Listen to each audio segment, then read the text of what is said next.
It's now time for Monster Soup, with your really fun at parties host, Dave Spencer, and his level-headed co-host, Brian McKinney. These dudes will explore all the crazy mysteries roaming our forest and deserted hallways. After all, monsters are real. It's Monster Soup time right now. Get it while it's hot.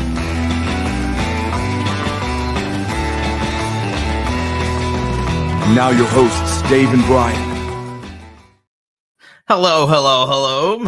Welcome to Monster Soup, a kitchen and conversation for misfits, cryptids, and these kids. Nailing the intro, guys. Nailing it almost right away out of the gate. I'm David Spencer, your golden retriever host, and with me as always, what was the name? I've lost it immediately. We call him Bookum Dano, but you like to call him Brian McKinney. I had a better one, and I just totally lost it because I was like, "Oh, I didn't think of a name for you." Break a little fourth wall stuff here. You know, Dave always comes up with a different goofy name for me every week, and then right before you hit the button for us to exit out and come back in, he was like, "Oh crap, I don't have a name." So and I totally thought of it. I thought of it under that 30 seconds. I was like, "I'll remember that," and then and then it went away. Oh man, that was funny. What are you gonna do? Listen, we're here. It's Friday. We're live. We're doing it live. Yeah. Doing it live. Anything can happen, especially your host who doesn't know what he's doing. It's fine. So what's been going on this week besides the fact that the weather was like maybe? No, we're snowing, dude. We're snowing. Yeah, I thought we were getting there. Actually, one day was it? I guess was it yesterday? Actually went outside in my new garage and worked out there for a little while because it was like 70 degrees outside. I had all the doors open. It was beautiful. And then today, not so much. Yeah, it's like edging us. It's like it's driving me crazy. Anytime it's nice, it's pouring rain. I can't believe all the rain we've had lately. I know. Well, yeah, my friend, I had to run over his house and drop my sub pub off, which was fun. But yeah, I ran over there and did that, and I was just like, I was giving to him with also the guise of like, I hope I don't need this. While I'm bailing water out of my basement, I'd be like, I need to run down the street because every time it floods down here, it's just a manic. Like, luckily, I have this giant squeegee. We used to have. I think I've told you this before, but I had a total hack accidentally. They came out for like quotes and stuff to like fix our drainage pipe that like went out to the street. And when they were doing that, the guy came out, he was like, "Hey, to do like a proper thing, we have to like put a camera in there and like go all the way to the, and it's gonna be like $300." I'm like, "Listen, I just want a quote. I'm not gonna pay you $300 for a quote." Yeah. And he was like, and it was this whole like him going, we can't get the quote to you before. And I understand that, but like, I'm not paying $300 for nothing. You know, if I don't then use them, that's insane. So it's just like, I'm good. Just, let me know, as close as you can get it to whatever.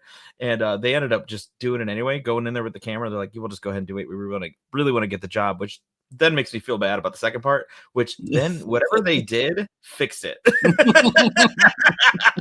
Whatever they did to like check it, literally, like we haven't had an issue since. We were literally on like the plumber's schedule of him coming over and like looking at our drain and then like plunging it out, and then like every 6 months he would just come in again and be like, I forget what his name is. His name seems like Clint or Dale or something like that, but he's just like, he just comes over and he's just like, "Oh, how you doing? My legs all messed up today," and whatever. I love him, by the way. But yeah, he does that, and he was telling me about all his leg problems and stuff. I think every single carpenter or something has an ailment that they then tell you about for hours, because their ailments are they're telling you about their tools essentially. Like, my back's messed up. And especially if they work alone, and then now they have somebody to talk to. Oh yeah.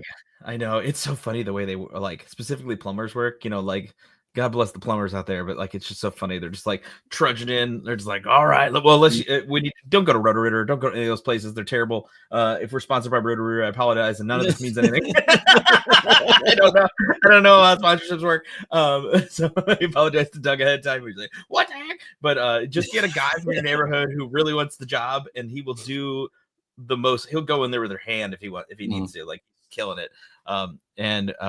Yeah, he's the best, and he just comes over. It's like $120. And so every 6 months, but I haven't had to call them since like 3 years ago when I had that done.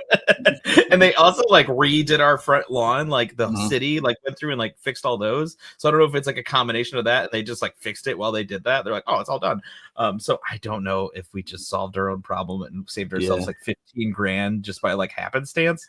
You know, I'll say this in like 6 months. I'll be like, it all went wrong. There's so much water in my basement right now. I'm swimming. But till then, everything has been going great. Yeah, we're supposed to get like a couple more inches of rain over the weekend. I don't want to hear it. I don't want to hear it. I've already heard about the snow, and I don't want it. Oh man, what's going on? I will say hi to the people in the chat. Scott, as always, your brother. How you doing? And Troy, how you doing, buddy? So, but yeah, it's been a little bit of a weird week. Here's the thing. I work in a corporate environment. I'm a 9 to 5. And in a corporate environment, they do a lot of things surrounding around goals. And I understand. Goals are very important to have as a worker. But sometimes you're just working. You're just working your job. Like, what are your goals for the next couple months? Be like, to keep working. and do those doing jobs. What I'm doing, to put my fingers on this keyboard and then this mouse and go and move them around in a fashion that looks like work for a bunch of hours, and then I leave. And I'm very good at that job. And I'm just like, and they're like, what are your goals? I'm like, to continue being good at that job. And they're like, well, what? And they want like specifics. I'm like, I literally, you give me the work. You tell me my goals. Like, goal to get this done, you know. Okay, and then after that, and then I'll when get more else I do that. Like, it's insane. They're like, give me a vision board every 6 months of like where you think you're going. I'm like, where I'm going is here, and what I'm doing is this, and then it will continue to be this, and then I just have to zhuzh it up every like couple months. I'm like, I'm you know, you just put in a bunch of corporate words, go like excelling at whatever. And listen, I am very excited about doing new, fun, exciting projects, but like I have nothing to do with that. like that's somebody else's job. My goal is to receive a paycheck every 2 weeks. And thank you and please.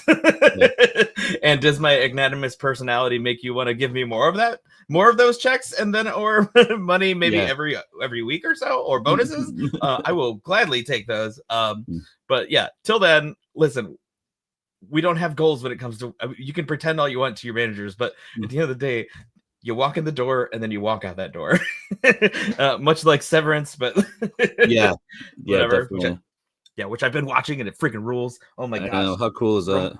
It's oh god. The only thing is, like, I keep thinking about the logistics of that, like the idea of your if you guys don't watch Severance, basically the idea is that you do not remember your work life. Like, you walk into work and then you immediately leave it because there's like a chunk of your brain basically shuts down, and there's a different person on the inside than it is on the outside. If you're not watching it, it's amazing.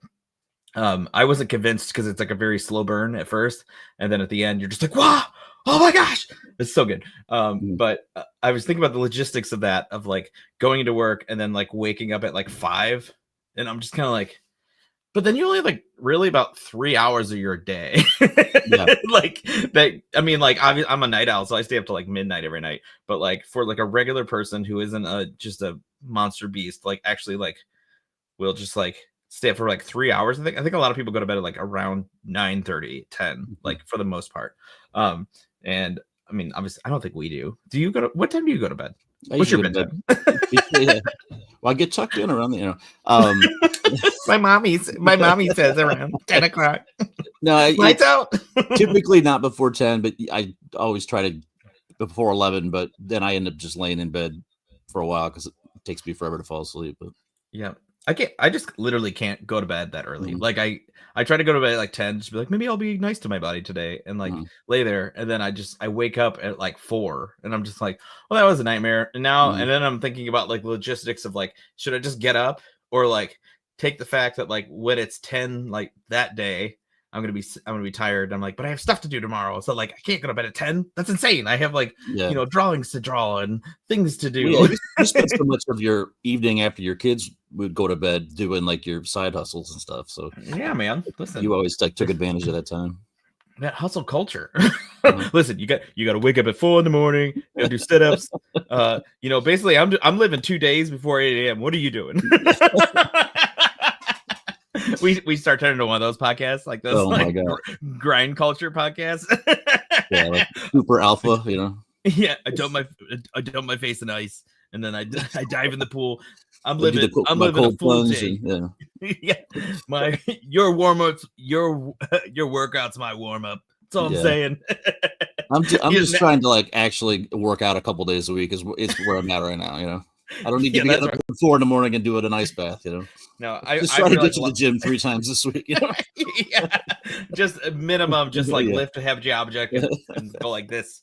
Yeah, and then, yeah. Oh man, yeah. It's been going really good. I've been having problems with time, like working out this week a lot. But it's been for the most part like pretty cool. Just like getting into the zone of it and not being like, oh, I gotta work out. It's more like, when can I work out? Which is exactly where I want it to be. The problem is I'm not gonna make weight before going on this trip, so I'm just gonna look like a melting candle when I get there. But we can only do what we can do, and I'm just going like, I have the body of this 45-year-old man, and you're gonna have to deal with it. I did get a lot of like we got a lot of nice like those like flowy Cuban kind of clothing, if that makes any sense to you. If that's not you know what I mean? Like linen clothes. Yeah, like linen shirt. Yeah, is this cruise prep? Is that what it's for? Or is it for your bike trip? Oh, what if I just dressed like a Cuban drug lord like the whole time? Just like, is that a Cuban drug lord? I'd be like, hello, I am here to ride this train. I apologize to everyone. Oh man. But yeah, I think you started you needed more than like 3 weeks before you go on a cruise to start prepping to get in shape for that. So listen, I can't tell my brain when it's gonna start up. Like, it's just my brain's gonna let me know when it wants to do stuff. And until about 4 weeks ago it was like, we're good. Have you been thinking about any fries? I'm like, okay, I'll have some fries. By the way, I feel like I manifested this. So I went. We had this big work thing, and maybe I already told the story. It's stupid that I've told it twice, if that's true.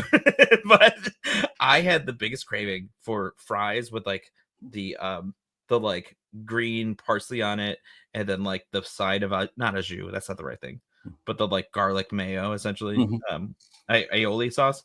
I was like, I have the because we had this like really nice food like the whole time, and I was just like, man, I was like, I could really go for just like terrible, like not gourmet food, because they just kept making us like, we have a turkey dinner, and I'm just like, yeah, but like, do you have any trash food, just like a burger and fries, like whatever? And then we went to a bowling alley for the last day, and it was just bowling alley food, which was amazing. It was exactly what I wanted. And they laid down a pile of fries with parsley on them and a side of fucking aioli, and I was just like, hell yeah. Dude, I was so excited. I was like, this is what I wanted. Which, by the way, whole time I was sweating. I've been drinking for 3 days, and I'm just like, this is like holding myself up, and just like, I'm not gonna drink that much tonight, guys. And then 2 drinks in, you're like, tonight's gonna be the night. You're like, why do I drink more on my work trips than I do at home? I know, for 3 days. It's like Vegas. I know. Our CEO, like the first day, was like, all right, everybody, this is a work trip. It's, I know you guys are here and excited, but make sure you rein it in. And I'm like, okay. Some of these people are professionals. Listen, I got a PhD in having a good time. Yeah. So I rolled out with it, and I had a great time. And then as long as you're recovering in the morning, like I had a bunch of people who worked, I was like, oh, I was out till 10 last night. I'm so tired. And I'm literally just like snapping my fingers and skipping down the hallway like, hey guys. So listen, you just gotta party with it. It's fine. Yeah. You gotta roll. Yeah. But I did fit. Listen, I'm not a carpenter, but I play one on TV. And I made this door for my office, and it's been this long process of me trying to get motivated to make it. And I think I've talked about it before, but it's a piece of art. And the piece of art, like, basically it's like I was gonna do a bookshelf door. I think I talked about this before too. But I was gonna do a bookshelf door, and then my wife was like, why would you do that? You don't read. And I'm like, good call. And she goes, why don't you just make it a piece of art? You do art. Like, makes sense for the office that you do your art in, that is a piece of art. So it looks like a piece of art that's hanging on the wall. but then you pull it and it's a door. You're like, oh my god, look, it's a door. So I made this door, and I'm on like the final like stages of it. Like I put the framing on it on the outside of the door. I put lights in it. It basically looks like a building. But that's like standing up. I wonder if I can show a picture of it because it's actually really cool. So it looks like a building, and in each window is like a scene going on, and I've been like playing with it and everything. And sorry, I'm gonna try to send it to my phone. Let's do it here. There we go. So yeah, I've been like messing with that and figuring it all out. And sorry, I don't need to get distracted in this such an aggressive way, but I still had it lit up. Oh, I don't have a picture of that. Just kidding. So yeah, I've been working on this piece of art, and then I was like, oh, let's see what it looks like hung up. And then I go to hang it, and it's definitely too short. Oh, no. And I was like, this thing, I swear I had like done it at one point, and I was just like, I can't believe it did this. So I'm gonna have to figure out a way to like bump out the framing, so like the framing's a little chunkier and like kind of fills it, because it's only like this, like a little bit of a gap, like, and it's on the opposite side of the door because it's a corner office, so like you probably wouldn't see it anyway, but like, I'm gonna forever look at that and be like, I almost made it. I almost made something cool, and I suck. It was a half inch too short. Yeah. Here, let me just want to show it real quick because I think it's really cool. Man, we should just have like one person as a producer so I can not pretend like I know what I'm doing. Share screen. Share screen. And this one. Sure. Okay. But yeah, here's a piece of art. Oh, that's cool. It's looking fly. Like I said, there's like scenes in each one of them. I wonder if I can zoom in from here and it'll zoom in. Oh yeah, well, okay. So yeah, each little door has like a little scene in it. Like there's my kids. Here's a little kid playing Spider-Man. Here's a dog. But inside each, like I have like wires going in the backside, and there's like LED lights, so it looks like it's like lit from the inside. So that's cool. Yeah. That's my daughter. This is my wife. And my, Riley, my old dog. Yeah. And this is me and Bankman. I'm eating soup because I'm very on brand. Just people meeting. Yeah. So I don't know. It's very cool. I'm almost done with it, and now it's just like a Horcrux. Or not an albatross. Sorry, I always say Horcrux, and I know that's not right. Let me get out of here. Stop presenting. Yeah, if you guys couldn't see it, that, it looked awesome, and it changed life. It changed everyone's life who saw it. It's the coolest thing you've ever seen. It. Yeah, I took a picture in my garage, so I apologize for all the trash that's around it. Because I was like, I'll lean it against here. Oh, I should take a picture of it real quick. I also made a little ghost. There's one that's like black, like one of the windows is all black, and I made a little ghost in there that like I painted with like glow in the dark paint, so like it'll glow if I light it up. Oh, that's cool. And I made the moon glow in the dark too. Nice. Listen, why not? I'm doing things and doing stuff. It's that's what I'm here for. Okay, so we're all right. Well, we can get this party started. Today we're talking about the torso murders. Yeah. This is a good one. I know. Yeah. So we are from the Cleveland area. So like this is, and I'm actually surprised that there isn't like, as far as I'm aware, like a big movie related to this, like a movie that you can go watch that's like torso, But it's I know that there is a comic book. So actually, if you actually enjoy this case, I highly recommend it because I did read this when I was in college. It's called Torso. It's written by Brian Michael Bendis, who's an amazing comic book illustrator or comic book writer. And this thing is like directed kind of like a movie, like in a way. The way the panels and stuff are laid out, if comic books are your thing. But like honestly, like I found it a very easy read. Even outside of being, I am a comic book lover, but like this, I feel like it's just very easily digestible as like a story. So, and you kind of get, I mean, it's a made up like detective drama part of it, but all the actual facts in it are true. And you just get more of that. Like obviously, like they would have to zhuzh up the detective's like story and stuff like that. But yeah, so if you want like a good read on this, that's just like maybe a little more fun, like like I said, like my wife says, you don't read, but I do read comic books, and I do like I just don't have that kind of time to sit there and read through somebody's 800-page book. And I also don't know what a good book is. Like I always, every time I read, I'm like, is this supposed to be like a good book, or I don't Like, I just don't know what question it. It's probably not, you know. I feel like people know when good writing is if they like read a lot, and I don't read enough, and I'm like, is this good? I don't know. Like, it's not like I'm not that compelled by writing a lot in the first place. No offense to writers, like at all. Like, I appreciate every single one of them, and they do a really good job. But I personally just don't know what good writing sounds like. I mean, I can tell what bad writing is, like, for sure, but like, you know, when it's like really bad, but I'm like, this is fine, right? Like, it's good. It's just not piquing my interest right now, and maybe it's just I'm not into the genre, and I think that's where I've been hitting is like I haven't been into the genre, but I'm like trying to like I like sci-fi, but I don't like reading sci-fi that much. And so I'll listen to an audiobook, but sometimes the audiobook's like, so Alabaster went down the road, and I'm like, all right, I can't listen to this guy. I don't like when they like sauce it up. I'm like, just tell me the story. Be a British guy. It's like nice. Who gives me in the comic book when the detective in it, was it Elliot Ness or was it a different detective? Because Elliot Ness was in it, but I don't believe he was the lead character. It's been a while since I read that book. Okay. So I think it was two other detectives, and Elliot Ness was like basically they're over. So I realized two things during this. Either Elliot Ness was kind of he was part of it, but he wasn't the main. Like, I think we've juiced him up a little more into the story, like over time, but he had a lot less to do with it than perceived from the outside. But yeah, but he was like the city manager, like safety service director kind of a thing. So he was in charge of the police force and in charge of, you know, fire department and safety services and things like that. So yeah, he wasn't the detective out trying to solve all the cases, but he was heavily involved in kind of what was going on and kind of running the show. And this was post bringing down Al Capone, you know, in Chicago. So that's, you know, what he was most famous for was being part of that. Yeah, and if you're unaware of that, if you ever seen a movie called The Untouchables, with just imagine the whole time that this is Kevin Costner. So that's Elliot Ness is Kevin Costner, and that was actually a really good movie. So yeah, this is 1919, like right on the cusp of the 30s, like Depression era.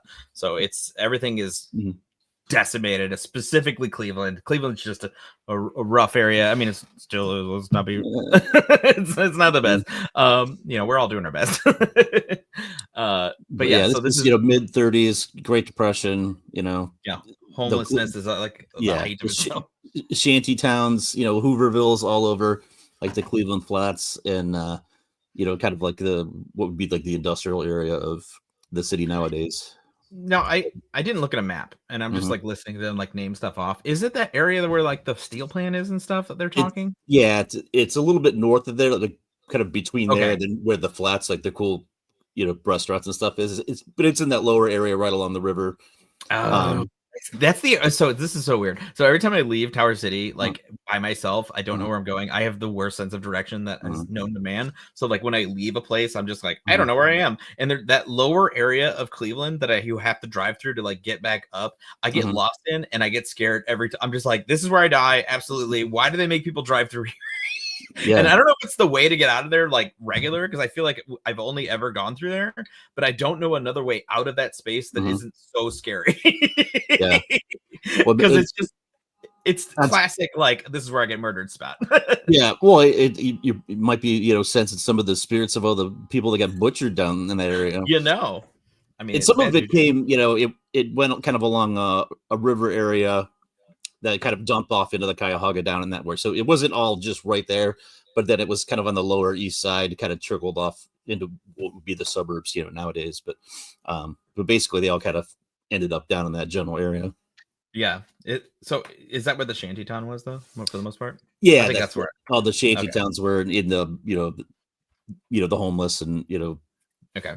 I mean, that's what, when I was spilling over from the Depression. Yeah, when I was thinking about it, like that's what I was envisioning the whole time. That like kind of area is just like where now somebody's just like throwing up in an alleyway somewhere because he drank too much. Back in the day, people were like, "I'm so poor." Yeah. So yeah, but so these kind of all started. They found two bodies. Both the bodies were missing their heads, and they found the heads like. They found them away from each other, so they found one and then they found the other, but then they found their heads like I think like a couple days later. They were like, oh, they're under like this stuff or whatever, and they were able to identify one of the guys, and you know, so and there, because I think with the fingerprint scan. So where's his name? I have his name written down, and I'm bad at this.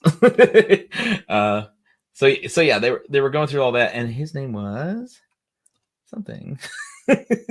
John Doe number 1. John Doe, as they have a hand.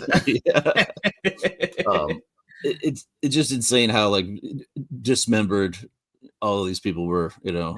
I know. Yeah. I mean, like I feel like it was like different levels of like, I mean, the main thing was that they were all missing their head. Yeah. But they all were decapitated. And then some other things done to certain, like a lot of the men were castrated. They burned their skin, you know, it kind of brutalized. I jotted down some of the actual injury. One of them, the head was discovered buried near the rest of the body, which was also found to be emasculated and only wearing socks. The decapitated remains of another were located in the weeds. Evidence suggested that the victim's body was saturated with oil instead of fire after death. Yeah, there was like varying levels of like whether they were killed like then or later. And it was like some of them, depending on how the blood worked, it was like, they definitely died here. For a lot of them, it seemed like they were killed somewhere else and then brought here, which kind of tells the story of like, well, this was obviously like a big guy, because you'd have to be able to carry these bodies from like where it was to where it is, and then also do that without anybody noticing. Because if you're kind of a frailer, small guy, you can't just be like, yeah, you know, kind of pull this guy through. You know, they were finding, you know, head over here. Some of the torsos themselves were cut in half. You know, they'd find an arm and a leg a few days later floating in the river and the lake. You know, it was like it wasn't just they cut their heads off and that was it. Like they would also cut off, you know, other parts of their body, and just trying to put them all back together again and you figure out who was who. And, you know, there's like 12 of the murders that are attributed to, you know, the killer, him or herself, assuming it's a man, but there could be up to as many as like 25 to 40, because there were some murders in Youngstown and all the way to Pittsburgh, kind of along the railways in that area, that had similar situations with beheadings and things like that. So they think that there could be even more, but the fact that they never identified and caught this person, you know, is insane.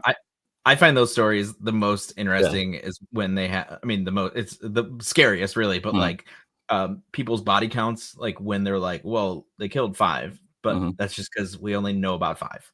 Yeah. And it was like, there is a thread connection that we can make with this guy with like 30 other people, but the way he does this is, you know, and obviously like there's a level of them figuring out the best way to do it, you know, so like they're like, oh, well, I can't just like leave it here, I have to be over here, you know, and then maybe his first couple like we're just, you know, like the appetizers for him figuring it all out. And then I think there was one serial killer that like drove around on like dry runs for like a while. He would just like I forget which one it was. It was the one from Mind Killer, the big guy from that season, if you guys watch that. But so his real story was that he would go on dry runs, pick up women and drive around and then drop them off of their destination just to see like where he could have done it. He was just like, okay, I could have killed her here, I could have killed her here, I could have killed her here, you know, and just like do that. And he got comfortable enough to like knowing the pattern of like how he could do it, that he like figured it out from there, which is just freaking terrifying. And it's just sucks to be a woman in that situation. You're just like, oh my gosh, like I have no concept of that. I'm just like, everything's gonna be fine because I'm a I'm a man. And they're just like, everything is scary, you guys are scary, please stop it. That's why all safe men should just wear Taylor Swift shirts, and we just like, just identified, just like, listen, we're cool. Get in the car. I have snacks, but not on a creepy way. Just not so creepy. Comfortable. You can go all the way in the back. I'll be in the front. One of the females, they found the upper portion of her body, but they never found her legs, arms, or head. Yes. So this is actually what they consider is the victim zero. So they call her the Lady of the Lake. And so when they found her, like you said, they were missing everything. They never identified her, but they called her the Lady of the Lake, and they're like, we're pretty sure, like based off of just like the timing and everything, that she was the very first body and or the first time he had killed with this like method. As far as like a found body, so it predates the other two that they found. Going back, the guy's name was Edward. Edward Andersey. So but yeah, he worked at a local hospital, and a lot of these people, and this is a problem still today, that police officers in general, and I understand being a police officer, I'm sure, is so hard, especially when you go into an area that like is kind of riddled with crime, and you can only do so much, and you go like, listen, this place is just, you probably get like a mentality that kind of breaks you down after a while, of like, oh, these people don't want to be saved or whatever. But like a lot of these people were known, like people in bad neighborhoods, and a lot of these crimes didn't have as much attention because they weren't like people on the higher echelons. They were grifters and, or doing, petty crime, trying to survive because it's the Great Depression, So they probably weren't, your high class people necessarily, but a lot of them were probably just, down on their luck and were victims of the environment of the Great Depression. Listen, I mean, if a guy's gonna pay 2 shekels for you to, like, as a woman in that age, I'm sure it's just be like, listen, I got one thing that I know works for sure, and let's make it pay some bills. I mean, I would absolutely do that, especially if I was just like desperate for any situation, but also sex work is work.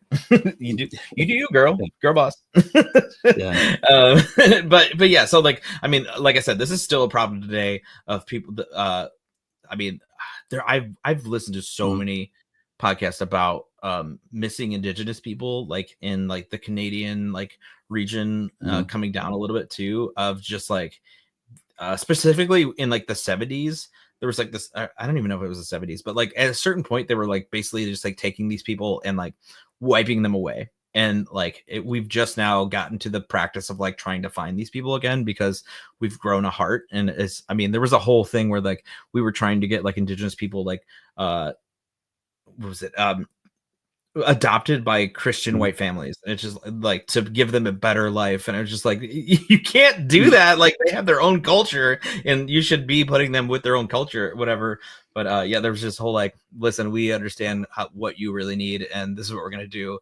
And but like and within that was a lot of abuse, and so we're kind of digging through all that. But yeah, so all that to say, it's still happening today. We still need to do great strides about like, treating people who don't have the means, that they can still have the justice that they require and need. It's just such a broken, weird system. But well, these people are all mostly unidentified. If there's not somebody looking for them, they're not reported missing. They're just essentially kind of like homeless people that are loners, and you're kind of limited to what you can do with that. But one of them, I remember watching Cops once, and there was a guy who basically the guy walked up to the door and he goes, "Hey, we found your son." And she's like, "Yeah." She's like, "He's dead." She goes, "I haven't seen him." I'm just like, oh man, you live in like a different world than I do. You do not care. This was like a Wednesday for her. She's just like, yeah, okay, whatever, it's fine. Anyway. That's awful, man. I know, it's just like it was crazy. But I remember I worked with this lady who, like, she told me the craziest story, and it happened before like she got to work. Like I was working in Cleveland, and she was like, yeah, she's like, this boy that I used to that I mentored and all this stuff, he got shot in the face. And I was like, that's crazy. And I was like, when did that happen? She goes, it just happened this morning. I'm like, and you just said that like in front of me. I'm like, oh my God. I just lived such a, obviously like sheltered life, living in like a beach town, growing up in Vermilion. Just kind of like, everything's fine, right? Like everyone's nice to each other. It's just like, no, not everyone's nice to each other. Not everybody lives our, middle class suburban life. Yeah, you're not high-fiving old where people. we have time to sit around and talk about weird, stupid stuff, Yeah. You know, Navel gaze for a while. Yeah, I mean, people out, risking their lives trying to get to work and stuff like that, or just trying to live. Yeah. So, but where were we at? Where are the woman of the lake? Yeah. So, an additional, this guy was found, and they found his body first, and then they found his head. And this one this is super interesting. So they found his head, and he had all these tattoos that kind of described, who he could have been. Like if you knew him, like, oh, I knew Johnny, the drug tattoo. Identifiable things, yeah. And they made a thing called a death mask, which these things are. This was so rad, and actually, I need to go to this museum now because I think it's like local. It's like the police museum, yeah. Yeah. So, but basically, they make a mask of your face just so that you have like instead of showing like a picture, it's literally like a bust of your head, to be like, hey, do you know this man? And that's a corpse. And then a bunch of people are like, why don't you just take the picture and like show us the picture with the tattoos? And they're like, well, here's the thing, they're not connected. But they displayed it at the what was it called? It was some festival. Oh, the Great Lakes Exposition Exposition of 1936. So over 100,000 people saw the death mask and tattoo chart, and he's deemed the tattoo man. He was never identified, but within this, they were just people just saw a lot of this. But I absolutely need to go check out this museum because I saw like little blips of it and like what it is, and it has a lot of these people that were victims because they did this kind of a couple times. But yeah, it's just a crazy little thing. I mean, I'm looking at a picture right now of his head, which I probably shouldn't show, but it's wild. I can't imagine just like finding this. And by the way, it was discovered by like two teenage boys who were like playing hooky that day. And they were just kind of like, everything's going fine. We're not going to school today. School sucks. And then they were like, oh no, school is kind of rad. You know what? Maybe I'll go home and they're like, Mom, Dad, I cut school. We found a head. Yeah, and she's more mad about doesn't react at all to the body. She's just mad at them about cutting school. She's like, come on, Mom, I'm traumatized. But they don't have any idea what trauma is. Like, you know what trauma is. I'll make you trauma. Beat the crap out of him. Yeah. The person you found, that's some trauma. Yeah, I'll cut your head off, boy. You're like, oh no. Oh, geez. Things were rough back then, guys. So another lady who was found, I guess that was the third bag. Wait, what was that? It doesn't matter. We're just gonna tell you, people. It's fine. And then this other lady was found. She was wrapped in newspaper. She was who was she identified as? It was Florence. Florence. Yeah. Is it polio? How do you pronounce that? Polio. I really should put phonetic things on this because I'm like, I'll get it. But yeah, so she was actually found in a like wrapped in newspaper, kind of like a butcher would. But then they found like her other parts, like kind of with like later, but they were everywhere. They were what is it? They were in baskets. Places like that, just kind of like laid around. So they her head was recovered 10 days later in a nearby vacant lot. So everybody was having a good time just finding body parts, like all over the place. The thing just about like ruining everyone's day. The thing about her that I thought was funny, because you have the poor coroner that's trying to like deal with all this nonsense, and it said the autopsy report for Florence says that her cause of death was a slit throat. Because I think they didn't find her head. So it says due to the lack of a head, the coroner couldn't definitively rule her death a homicide. So they just said she had a slit throat. How could you not say that it was a like did she cut her own head off? Like how was that not a homicide? Well, there's no head, so it's not a homicide. I just don't know how you score that. Like, we didn't find the rest of it. So.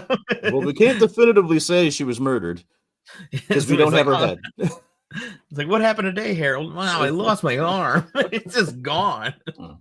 I hope someone finds it. Things are going terribly for me today. So yeah, I mean, like, there's just, I mean, and a lot of the things kind of say that she was just or that not only she, but like all these people, a lot of them have like no hesitation with like the cut. Like it'll just be like they either think that this guy was just like huge and exact with his cuts, or just like shunk. So like these heads are just coming off. Like, so I mean, I've never cut through a head before, but I'm assuming that is hard work. Like it's quite. It wasn't like they sawed off the heads and it's all nasty. Like it's nice clean cuts. One like a movie, like a samurai sword going through, taking your head, lopping it right off. Yeah, I mean, unless you got a Kill Bill sword where you can just do that, and you're going against Crazy 88. But yeah, so for the most part, like that stuff's hard to do. Not that I would know. But yeah, so and then in 1936, a teenage girl came across the decapitated remains of a 40-year-old white male in the woods in Clinton Road and Big Creek, near the west side of Cleveland. The victim had been dead for about 2 months, and his head it was just like a pile of bloody clothing and stuff found nearby. So basically, this one was actually done on like the property, so like it wasn't like dropped here, which most of these were. But they were like, oh, this guy was definitely killed here. And then another body in September of 1936, a man jumping from train to train tripped over the upper half of the body. So again, ruining everyone's day. And then they searched a nearby pool, and they basically. I didn't realize they had divers back then. I don't know. The idea of a diver back in like the 30s like throws me off. I'm just like, is it the big suit? Do you think it's the suit with the cage in the front of it? Is that what it looks like? Yeah. That's wild. I feel like you can't see anything down there. So you're just like, what's it look like down there, Harold? Be like, can't see nothing. This is not meant for this. I'm just supposed to be looking at coral. But yeah, so like over like there was like 600 onlookers like watching them like do this dive and search, which just makes me like go like, we've always been this way of like just completely enamored with like this kind of dark humor. I think that we always think like back then was always like apple pie and grandma's cooking, but like we were sick freaks back then too. Real even in pictures, everybody's got their fedoras on and their suits, suit and tie. They're dressed all proper, but they were still, just a bunch of idiots like we are. We're just dressed a lot more casually. Yeah, they're just like, I see the game last week. Come on. Me and Seconds go down to the store. Go look at them recover their body. Wow. We were walking down by the river and we found a head. It was floating. Never found the rest of it. When there is nothing else going on, like right now, I can think about 9 things to do. Back then, there was one thing to do. Maybe like 3 things going on the most. Like we're gonna go over to Jerry's house and we're hanging out playing cards. We turn our 3 channels on, but like you don't know what you don't know, so like you find your own fun. Well, but this like 3 channels, unless you're talking radio. Oh yeah, I guess that was. Let's listen to the radio. I can't imagine trying to listen to the radio with other people. They'd be like, "Shh, be quiet." I gotta hurry up and take this guy's head off. I got an episode of Little Orphan Annie to listen to at 6 o'clock. Yeah, this guy won't shut up. He's all like, "Don't cut my head off." I'm like, "Whatever." Rip. Guys, God. But I mean, even back then, you could still go down and see an Indians game. So I mean, there was some stuff to do. That'd be kind of a vibe. That would be probably pretty rad. Go down there like middle of summer at like 1930s, like check out an Indians game, and then trip over a body. Oh no, I came to the wrong 30s. Then you realize you're the one, like you're in some weird time vortex that you realize that you're the one that you've been in like researching. You're like, it says that Dave Spencer found the body, and I'm like, oh, that's weird. And I'm like, oh no, it was me all along. Oh yeah, that'd be strange. Oh, that'd be so cool. And then I look at pictures and it's like me being interviewed. I'm wearing a Guardian shirt and no one gets it. Yeah. Some other time we're going to have to do an episode and talk about like the time travelers and that whole that's fascinating to me. Hell yeah, dude. I love there's a couple. There's that one guy who like thinks that he like claims to be a time traveler and stuff. I love the idea. I don't believe any of it, but I love it. It's so cool. I mean, the idea that anybody would, or we can, what is the one? The guy who they think has lived forever. He looks like Jason, or what is it? Is it Jason Pollock? What's the guy's name? Anthony Pollock. He's the guy from like Usual Suspects and stuff. What the heck's his name? Pollock is the last name. He does like the Christopher Walken impression and stuff. Some of you out there screaming. Yeah, They're like, yeah. he has curly hair. He's great. He's fit. He's funny in every movie. If you know, you know. He's in Usual Suspects. It doesn't matter. He looks like this guy. The pictures, the paintings and stuff they have him. He's like an alchemist and stuff. And everybody's like, I think this guy lived forever because he's like in other paintings too. And then not that person. Oh, it's Countess Saint Germain is the name of it. So yeah, I would love to. Kevin Pollock. Kevin Pollock. What did I say? I said everything else. I said James and Jason. So I nailed it. You were close. I mean, at least you didn't say Jackson Pollock. That would have been totally wrong. Yeah, you know, the actor Jackson Pollock. All right, back to ripping off heads. Back to people tripping over torsos. Oh man. Actually, so I don't think I get to this one yet. This hasn't happened yet. No. Okay, we're talking about something different. There's another thing that happens that's like insane. But so basically the coroner brought together like a little crime unit, and they were called the Torso Clinic, and which is just a rad name and a really good band name, honestly. If your name isn't Torso Clinic and you go open up the pit. Yeah.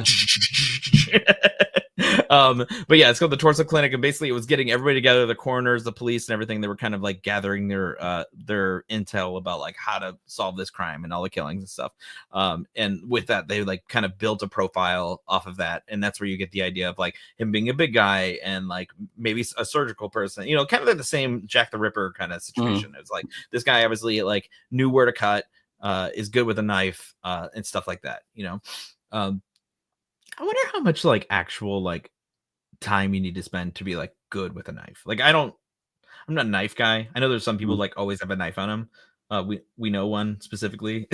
We won't bring that story up, but like like people who just like always have to have a knife, like, and they don't feel comfortable not having it.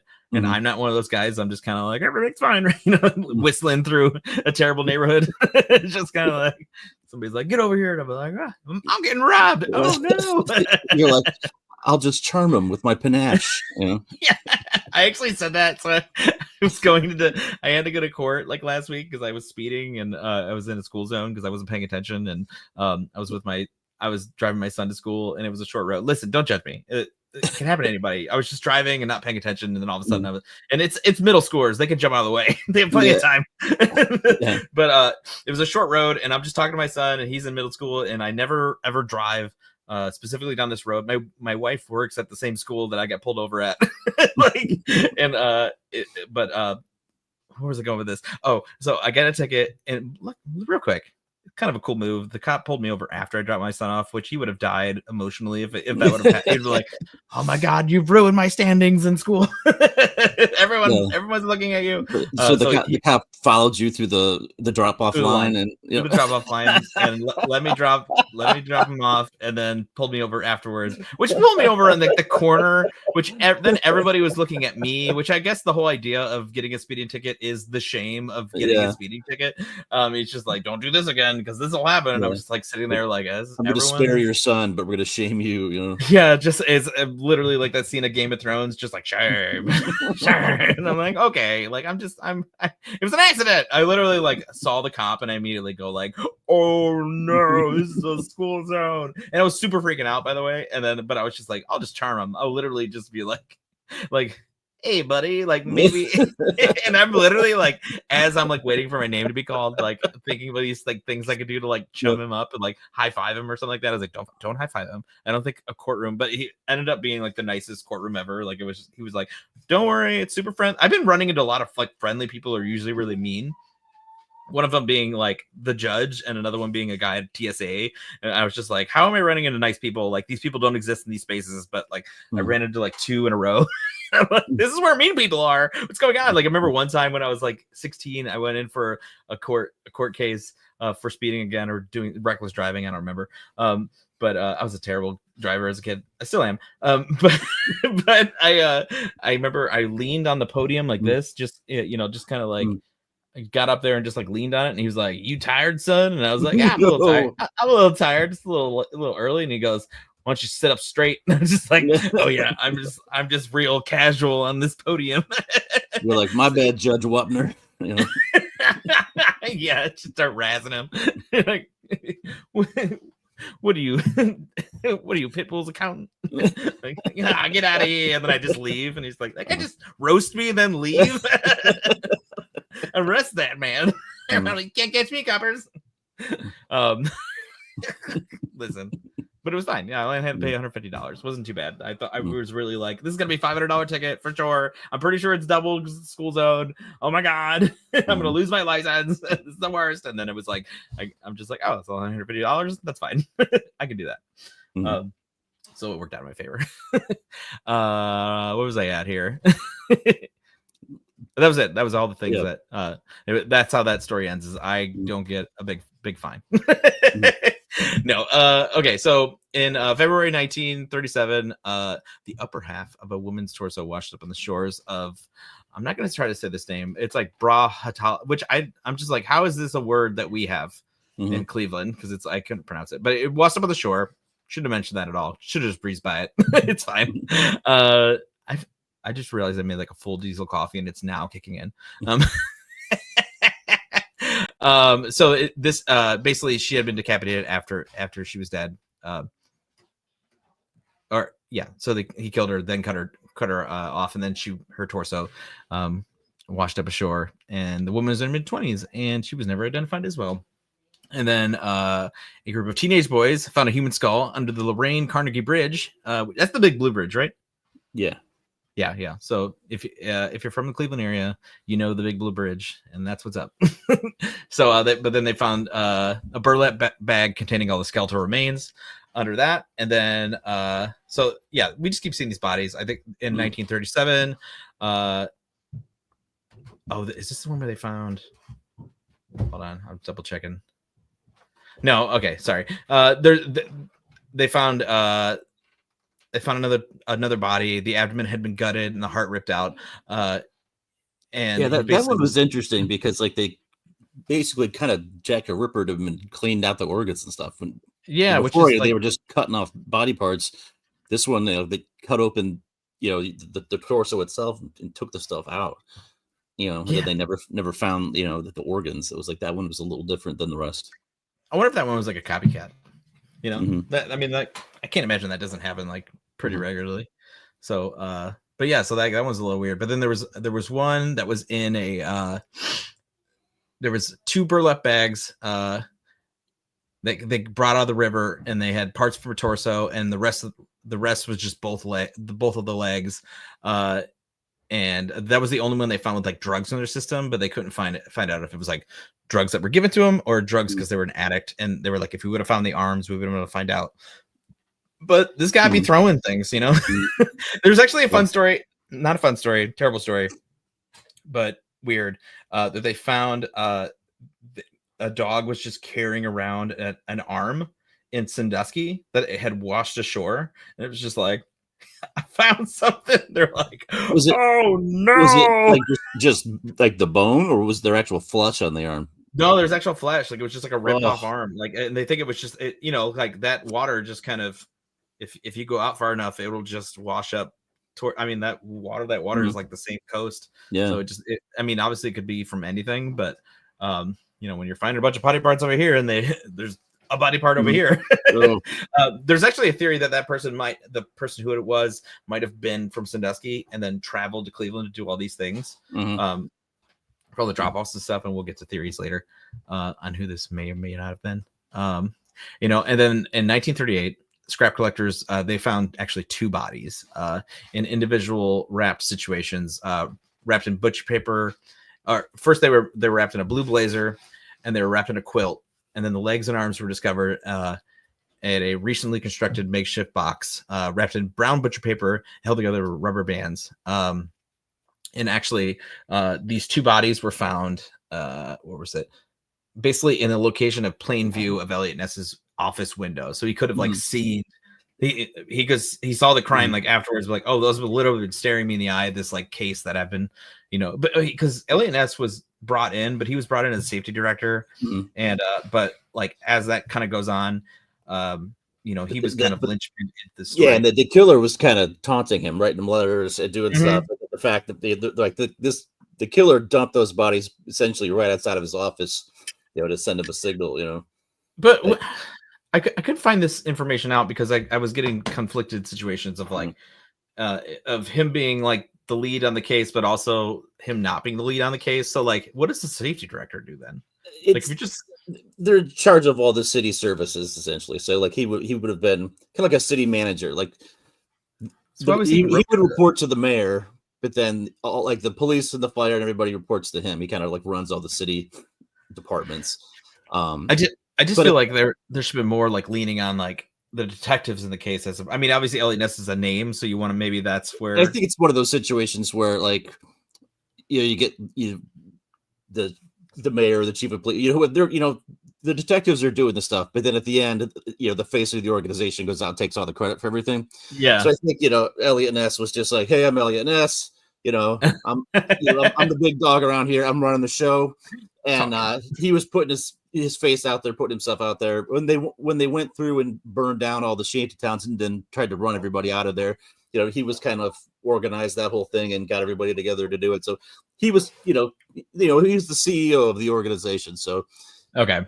They were writing him letters, taunting him letters, and he was in the paper talking about how they were going to get this guy, and so the killer was kind of playing with him because he was the the known commodity. He was the guy kind of running the show, but it wasn't all, being out there doing all of the detective work. Okay, yeah, that makes more sense. I was just like, how is this guy even like?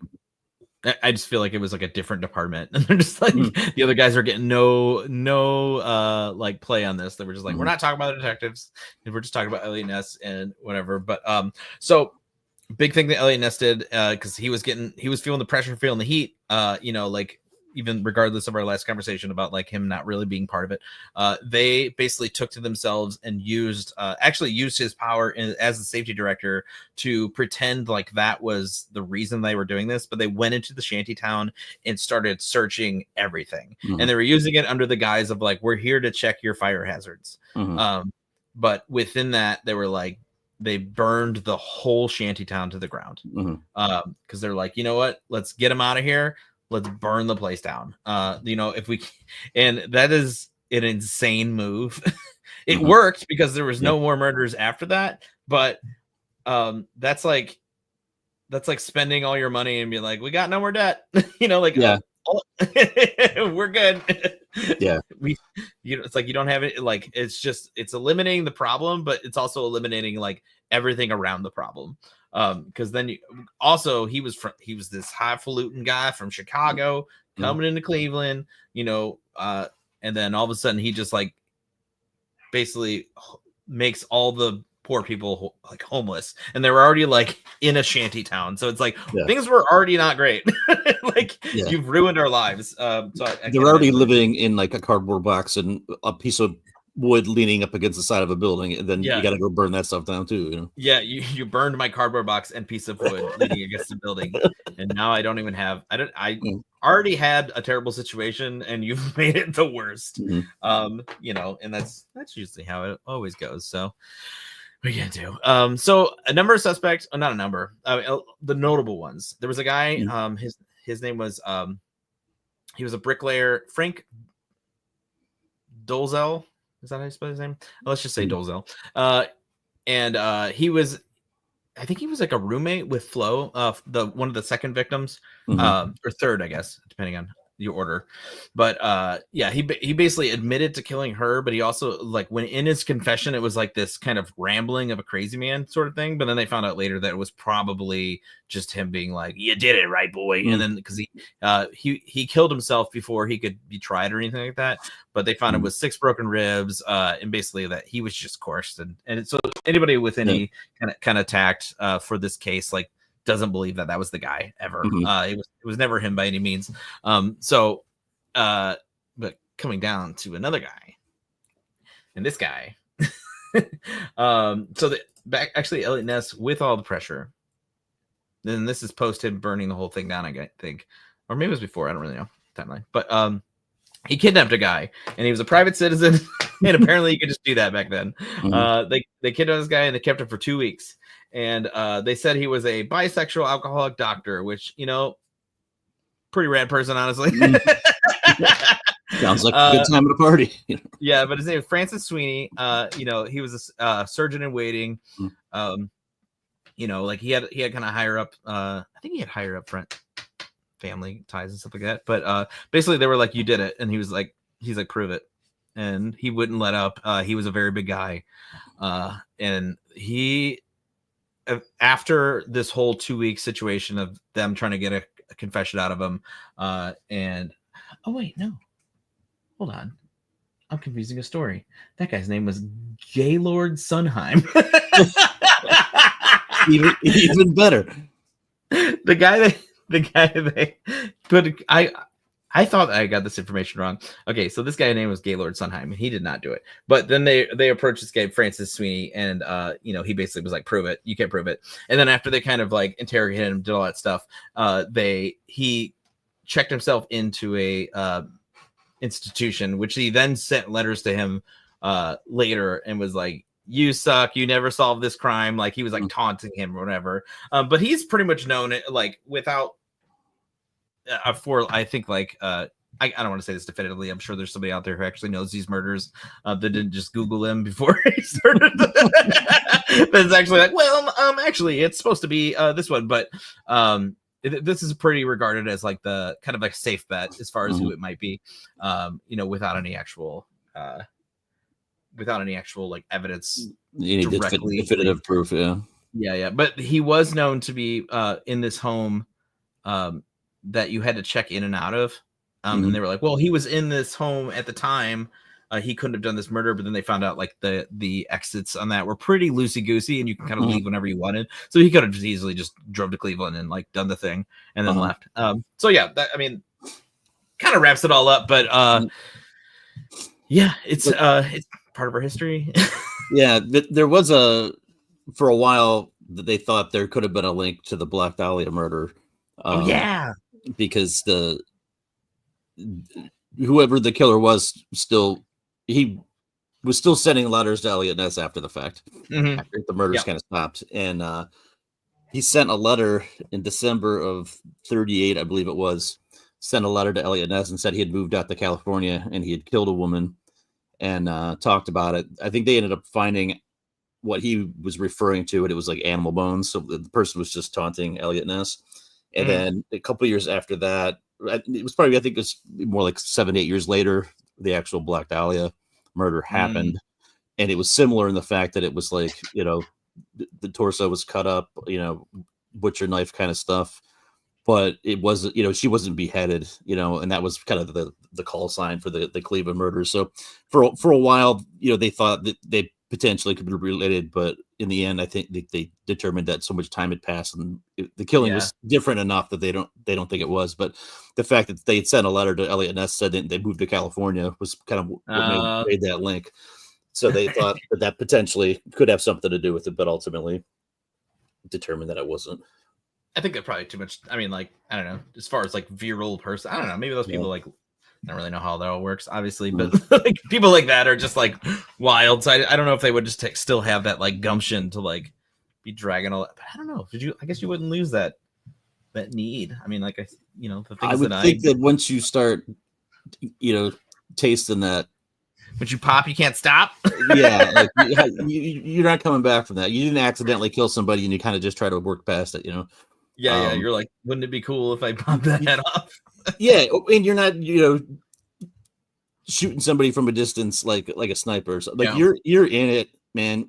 You were carving somebody up like that. You're not even just stabbing them. I mean, you were carving up, lopping off body parts, and to do that repeatedly, I don't think you're just like, you know, I think I've had my fill now. I'm good. Yeah, I always wonder how, like, because I've heard like a lot of murder situations where they like know exactly where they like buried somebody, like in the woods. I wonder how that works. Like they're always like, it's on, like, because I just find the woods to be like very like it's the woods, you know, unless it's like the woods near my house. Like I feel like they'll drive out into the middle of nowhere and be like, I buried her here, and I'm like, how do you know that?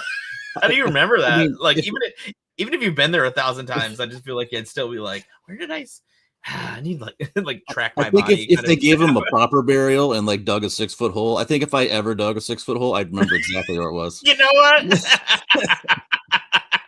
You're like, listen, this is so hard. Have you ever tried digging a hole? It's so hard. I remember every rock and every true root I hit. I still have a sore back from it. Threw my back out at 36.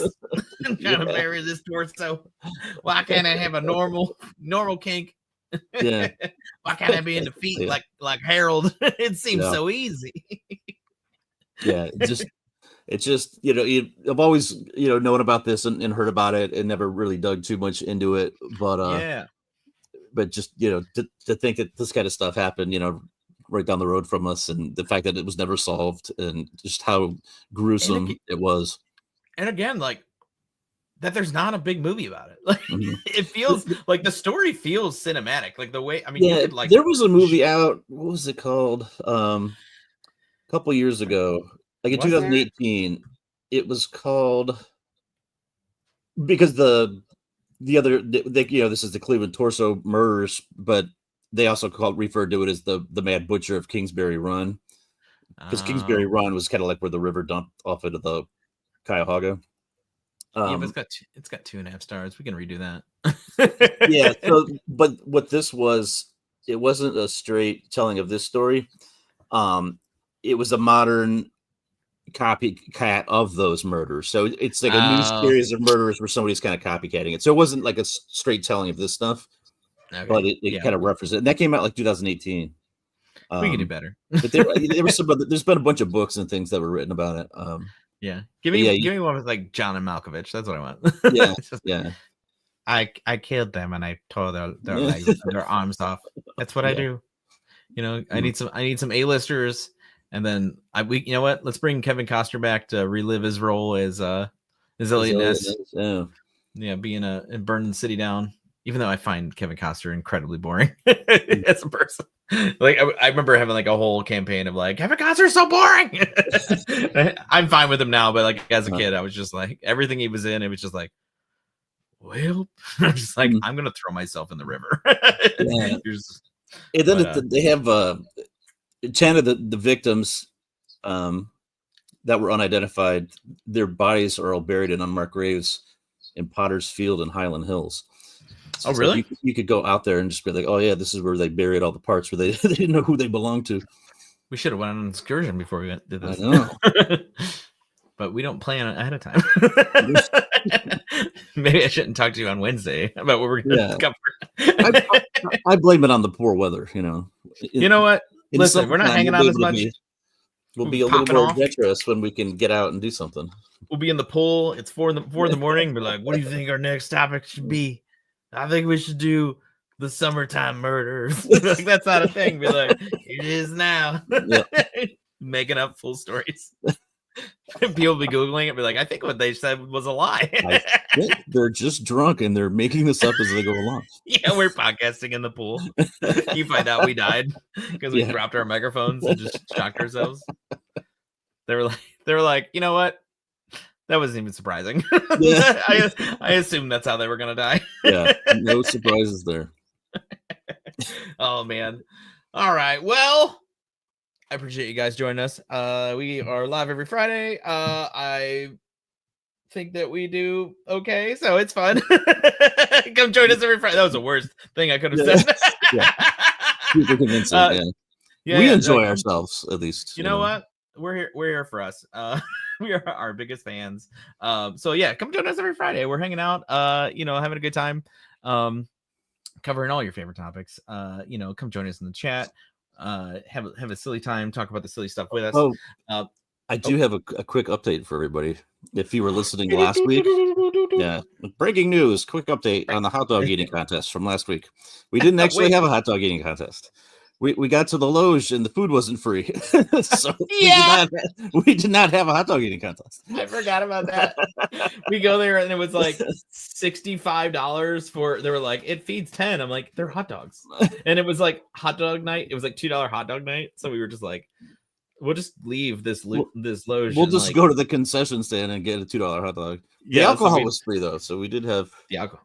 I mean, listen, if something's gonna be free, you want to be alcohol, because especially at $2 dog night. I just wanted, like, I think I spent like $8 on food, which was fine, and then the tickets were free and the alcohol was free, so it didn't matter. And did we Uber? No, we didn't Uber home. Our friend drove us home. So so we were. I figured there was probably tens of people out there wanting to know who ultimately was going to win that hot dog eating contest, but I didn't want to leave mine. Yeah, good call. We'll have to have our own hot dog eating contest.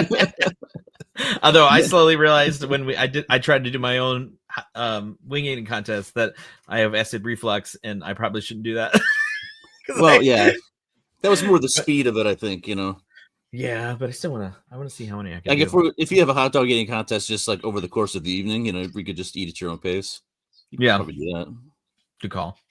All right. Well, I mean, we don't have to what's his face? The Nathan's guy. I can't believe I just blanked out on his name. Kobayashi? No, the guy that beat Kobayashi. The American, the guy that beat Kobayashi years ago.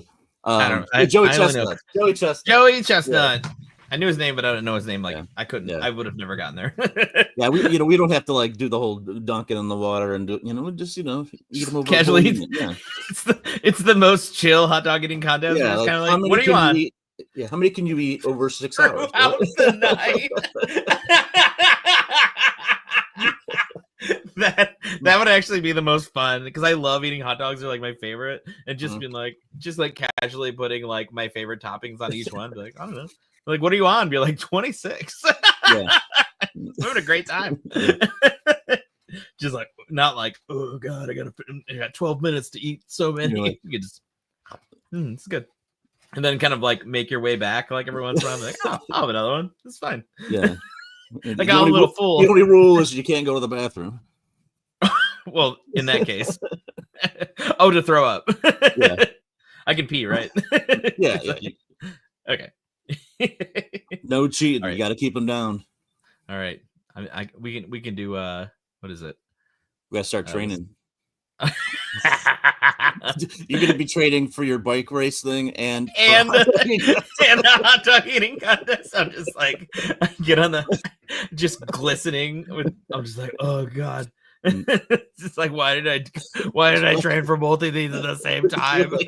I saw Dave riding around town on his bicycle. He had a couple glizzies in his hand and it was going down while he was riding.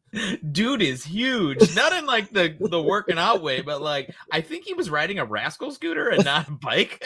I'm just like, he had a bag of condiments with him. Yeah, I'm putting ketchup on as I'm riding. It's just all flicking in my face. It looks like I just got done doing something.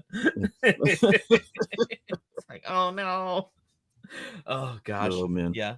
So I always like the last like 10 minutes of this podcast the most. When we're done with the topic and we like kind of got our talking up and we're warming up and I'm like, all right, now we're leaving. Yeah. Then we just go back to our normal selves. Yeah. We're just like, we got the part out of the way and now we're talking about the fun stuff, which is usually like where I want to be anyway. Okay, well, thanks for joining us every Friday at 5. We are live on where are we at? YouTube.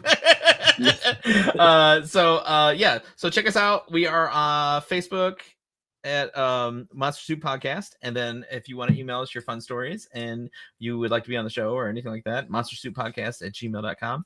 And if you want to check out my weird art and I'm doing these daily drawings, check me out on TikTok at Mischief Factory or Instagram, whatever you're feeling fancy. I think I'm the Mischief Factory on TikTok or on Instagram for some reason.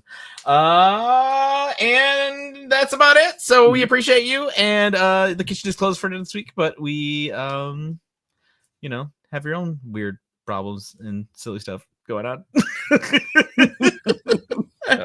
Dude, I am not well. All right. Well, I appreciate you guys. Yep. Have a good weekend. Bye.